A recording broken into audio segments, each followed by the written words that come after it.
கர்த்தருடைய பரிசுத்தமுள்ள நாமத்திற்கு ஸ்தோத்திரம். இன்றைய நாள் என் கர்த்தருடைய வார்த்தையாக எரேமியாவின் புஸ்தகம் 17வது அதிகாரம் 5வது வசனம்.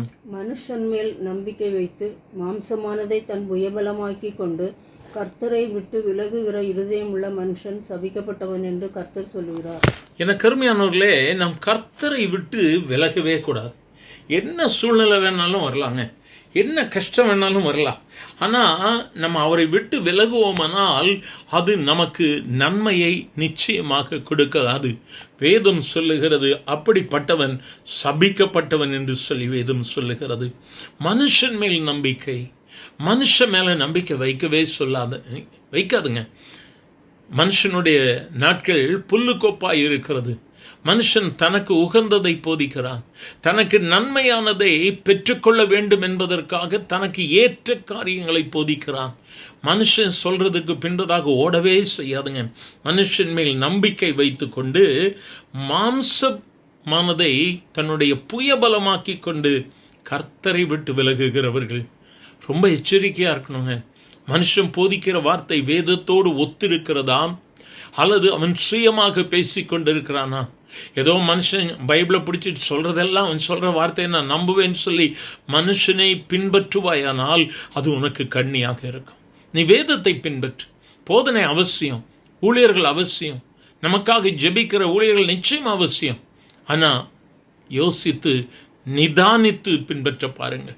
சும்மா ஓடிக்கிட்டே இருப்போம்னு சொன்னா நம்ம வாழ்க்கைக்கு ஒரு அஸ்திபாரம் இல்லாம ஆயிரும். வார்த்தையை கேட்கணும், வசனத்தை கேட்கணும், அவர்களை கட்டப்பட வேண்டியது அவசியம். எனக்கு அருமையான தேவ பிள்ளைய, வருஷமா ஆண்டவர்கிட்ட வார்த்தையை கேட்டுக்கிட்டே இருக்கிறோம். கட்டப்பட்டு இருக்கிறோமா? இன்னும் ஃபவுண்டேஷன் இல்லாமல் இருக்கா?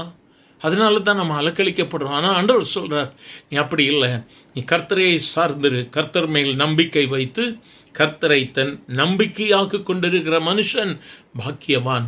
இன்று உன்னுடைய நம்பிக்கை யார் மேலாக இருக்கிறது? எனக்கு அருமையான தேவ பிள்ளையை நல்லா யோசித்துப்பார். வேதத்தை பற்றி படித்திருக்கிறோம், ஆலயத்துக்கு போகிறோம், எல்லாம் சரி.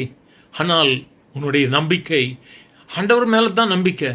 ஆனால் இன்னொரு புறத்தில் மனுஷன் மேலே நீ நம்பிக்கை வைத்து ஓடிக்கொண்டிருக்கிறாயாம். இந்த மனுஷன் எனக்கு ரொம்ப பிடிக்கும், அவன் ஆண்டவருடைய வார்த்தையை ரொம்ப அழகா சொல்றான், நான் அவனையே பின்பற்றுவேன் என்று சொல்லி மனுஷனை பின்பற்றுகிறாயா? அது உனக்கு கண்ணியாக இருக்கும். இயேசுவை பின்பற்று. மனிதனை கர்த்தர் உபயோகப்படுத்துகிறார். பிள்ளையாம்கிட்ட பேசுறதுக்கு கழுதையை தான் உபயோகப்படுத்துகிறார். இன்னைக்கு மனுஷர்கிட்ட பேசுகிறதுக்கு இன்னொரு மனுஷன், அவன் கழுதைக்கு ஒப்பானவனை கர்த்தர் பிரயோஜனப்படுத்துகிறார். வார்த்தையை கேளுங்க, வேதத்தை பற்றி படித்துக் கொள்ளுங்க, இயேசுவை பின்பற்றிக்கொள். நீ அலக்களிக்கப்படவே கூடாது. கர்த்தரை நம்பிக்கை வைத்து, நீ நம்பிக்கை கர்த்தர் மேலேயே வைத்திருப்பாயானால் நீ பாக்கியவான். எனக்கு அன்பு ஆண்டவரே, இந்த காலை வேளைக்காக நன்றி அப்பா. இந்த காலை வேளையில் உம்மை நோக்கி கூப்பிடுகிற உம்முடைய பிள்ளைகள் ஒவ்வொருவரையும் ஆசீர்வதியும். உண்மையில் நம்பிக்கை வைத்திருக்கிற மனுஷன் பாக்கியவான். எங்களுடைய நம்பிக்கை முழுமையாக கர்த்தர் மேல் இருக்க வேண்டும், கிறிஸ்துவின் மேல் இருக்க வேண்டும். கற்பாரியாகிய கிறிஸ்துவிலே ஒவ்வொருவரும் கட்டப்பட உதவி செய்யும், ஆசீர்வதியும். இயேசுவின் நாமத்தில்